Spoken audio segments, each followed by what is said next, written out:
ಆಮ್ಯಾಕೆ? ಆಮೇಲೆ ಅದಕ್ಕೇನೆ ನಮ್ಮೆಲ್ಲರೂ ಕರ್ಕೊಂಡು ಹೋಗಿ ಅಮ್ಮನ ಬಗ್ಗೆ ಮಾತಾಡ್ತಿದ್ದೀನಿ ಅಂತ ನಮಗೆ ಅನ್ನಿಸ್ಲೇಬಾರ್ದು. ಆ ಥರ ಮಾತಾಡಿ ನಾವೇ ಯಾರು ಅಂತ ಕೇಳಿದಾಗ ಅಮ್ಮನ ತೋರಿಸಿದ್ರು. ನಮಗೆಷ್ಟು ನೋವಾಯಿತು ಗೊತ್ತಾ?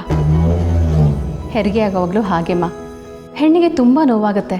ಹಾಗಂತ ಮಗು ನೋಡೋ ಸೌಭಾಗ್ಯನ ಕಳ್ಕೊಳ್ಳೋಕ್ಕಾಗತ್ತಾ? ಇಲ್ವಲ್ಲ. ಇದು ಹಾಗೇನೆ. ನಿಮ್ಗೆಷ್ಟೇ ನೋವಾಗಿದ್ರು ಈಗ ನೀವು ನಿಮ್ಮ ತಾಯಿ ಜೊತೆಲಿ ಒಂದಾಗಿದ್ದೀರಾ. ಇದಕ್ಕಿಂತ ಬೇರೆ ಇನ್ನೇನು ಬೇಕು ಹೇಳು? ನನ್ನ ಮಗಳು ಪಾರು ಅಂದರೆ ಸುಮ್ಮನೆನಾ? ಅವಳು ಹಿಡಿದ ಕೆಲಸನ ಸಾಧಿಸ್ತೇ ಬಿಡೋದೇ ಇಲ್ಲ. ಚಿಕ್ಕ ವಯಸ್ಸಿನಿಂದಲೂ ಹಾಗೆ ಅವಳು. ಹೌದೌದು, ಚಿಕ್ಕ ವಯಸ್ಸಿಂದನೂ ಅದೇ ಬುದ್ಧಿ. ಆದರೆ ಯಾವ ಬುದ್ಧಿನಾದರೂ ಆಗಲಿ ನಮ್ಮ ಬುದ್ಧಿಗೆ ಅಡ್ಡ ಬಂತು ಅಂದರೆ ಆ ಬುದ್ಧಿನ ಗುದ್ದಿ ಗುದ್ದಿ ಗುದ್ದಿ ಮುಗ್ಸೋದು ನಮ್ಗೆ ಚೆನ್ನಾಗಿ ಗೊತ್ತೈತೆ. ನಿಜ ಕಣಮ್ಮ, ಅಂತೂ ಇಂತೂ ಅಮ್ಮ ಮಕ್ಕಳೆಲ್ಲ ಒಂದಾದ್ರಲ್ಲ ಅಷ್ಟು ಸಾಕು. ಇಲ್ಲ ರೀ, ನಾವು ಹೆಣ್ಮಕ್ಳು ಮಾತ್ರ ಒಂದಾಗಿರೋದು. ಅಣ್ಣ ಯಾವಾಗ ಅರ್ಥ ಮಾಡ್ಕೊತಾನೋ ಗೊತ್ತಿಲ್ಲ. ಮೊದಲು ನೀವು, ಆಮೇಲೆ ಅವನು. ಅದರಲ್ಲೂ ಆ ರಾಣಿ ಇದ್ದಾಳಲ್ಲ, ಯಾವಾಗಲೂ ಅವ್ರ ಅಮ್ಮನ ಜೊತೆಲಿ ಜಗಳ ಆಡ್ತಾನೆ ಇದ್ಲು. ಒಂದು ಪಕ್ಷ ನಿಮ್ಮ ಅಣ್ಣ ಸುಮ್ಮನಾದರೂ ಅವಳು ಸುಮ್ಮನಾಗ್ತಿರ್ಲಿಲ್ಲ. ಈಗ ಅವಳೇ ಸುಮ್ಮನೆ ಇದ್ದಾಳೆ ಅಂತಂದರೆ ನಿಮ್ಮ ಅಣ್ಣನೂ ನಿಮ್ಮಮ್ಮ ಒಂದಾಗೋದಕ್ಕೆ ಎಷ್ಟೊತ್ತು ಬೇಕು ಹೇಳು?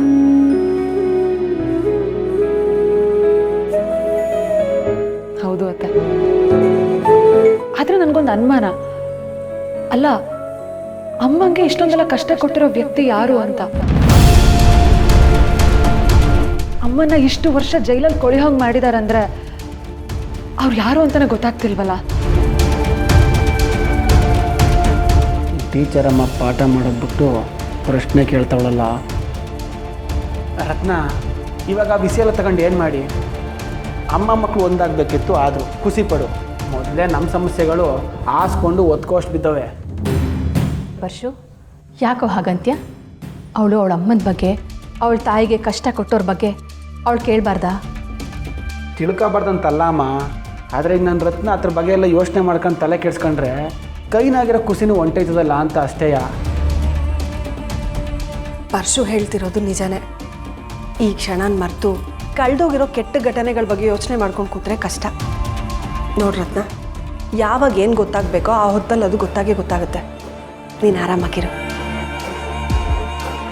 ಅಂತೂ ನಮ್ಮ ಮನೆ ಸೊಸೆ ಮೊದಲನೇ ಸಲ ತವ್ರ ಮನೆಗೆ ಹೋಗಿ 2 ದಿನ ಇದ್ದು ಬಂದ್ಲು. ಅದೇ ಖುಷಿ ನನಗೆ.